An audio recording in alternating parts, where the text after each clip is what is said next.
Tharia wins! And I'm probably one of the only people that's happy about that. I really didn't know which way it was going to go because it was legitimately back and forth the entire way, beginning to end. It was like either same or one side had advantage or the other side had advantage. It was back and forth the whole time. It was probably one of the most interesting voting gauntlets we've had so far.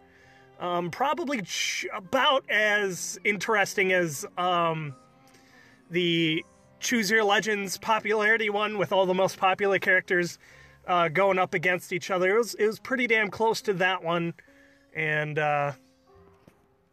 really could have went either way. We were basically at the mercy of the multipliers once again. Towards the end, if the multipliers would have kept flip-flopping like they already were, taking turns going back and forth, Sigurd would have won, but they ended up stopping because both armies were close enough to stop the multipliers, and that's basically why Tharia ended up winning. But I think overall they were both generally pretty popular characters, especially due to Tharia's assets. She's probably one of the most popular and unpopular characters at the same time.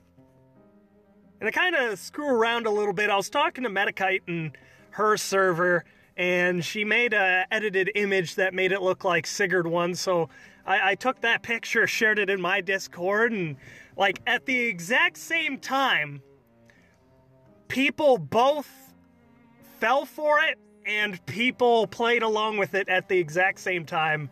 It was beautiful. It was hilarious. But aside from that, GG's all around. I actually really couldn't care if it went one way or the other.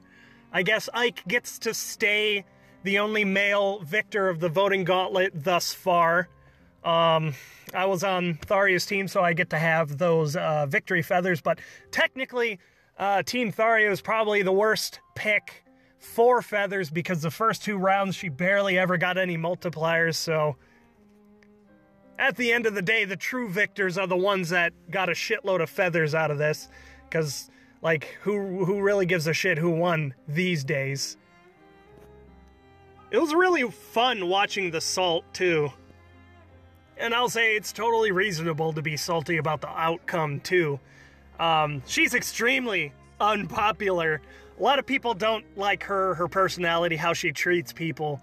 But if you take all of the aspects of her personality, I mean, to be fair, you're not going to like every character anyway.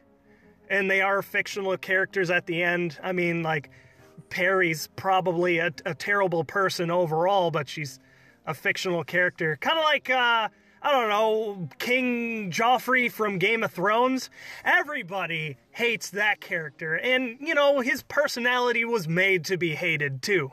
So just kind of put your thoughts into perspective a little bit. To be completely fair, Tharia is technically evil. She only really joins the party because of Robin. And remember, Tharia is a dark mage. She is Grim Leal. And she joins only because Robin is the vessel of her god, Grima. She's fucking evil.